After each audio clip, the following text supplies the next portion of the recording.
شروع اللہ کا نام لے کر جو بڑا مہربان نہایت رحم والا ہے۔ فجر کی قسم اور 10 راتوں کی اور جفت اور طاق کی اور رات کی جب رخصت ہونے لگے، اور بے شک یہ چیزیں عقل مندوں کے نزدیک قسم کھانے کے لائق ہیں، اس بات پر کہ کافروں کو ضرور عذاب ہوگا۔ کیا تم نے نہیں دیکھا کہ تمہارے پروردگار نے قوم عاد کے ساتھ کیا کیا، جو ارم کہلاتے تھے، دراز قد مانند ستونوں کے، کہ تمام ملک میں ایسے پیدا نہیں ہوئے تھے؟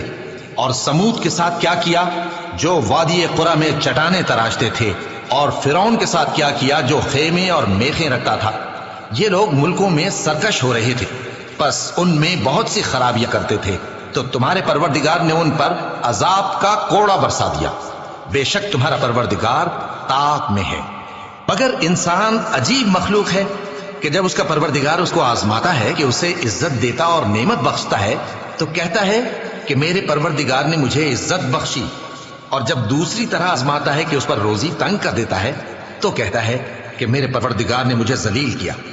یوں نہیں، بلکہ تم لوگ یتیم کی خاطر نہیں کرتے، اور نہ مسکین کو کھانا کھلانے کی ترغیب دیتے ہو، اور میراث کے مال کو سمیٹ کر کھا جاتے ہو، اور مال کو بہت ہی عزیز رکھتے ہو۔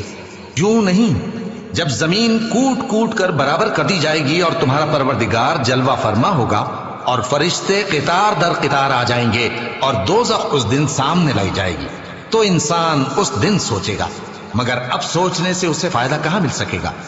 کہے گا کاش میں نے اپنی اس زندگی کے لیے کچھ آگے بھیجا ہوتا، تو اس دن نہ کوئی اللہ کے عذاب کی طرح کا عذاب دے گا اور نہ کوئی اس کے جکڑنے کی طرح جکڑے گا۔ اے اطمینان والی جان، اپنے پروردگار کی طرف لوٹ چل، تو اس سے راضی، وہ تجھ سے راضی، سو تو میرے خاص بندوں میں شامل ہو جا اور میری بہشت میں داخل ہو جا۔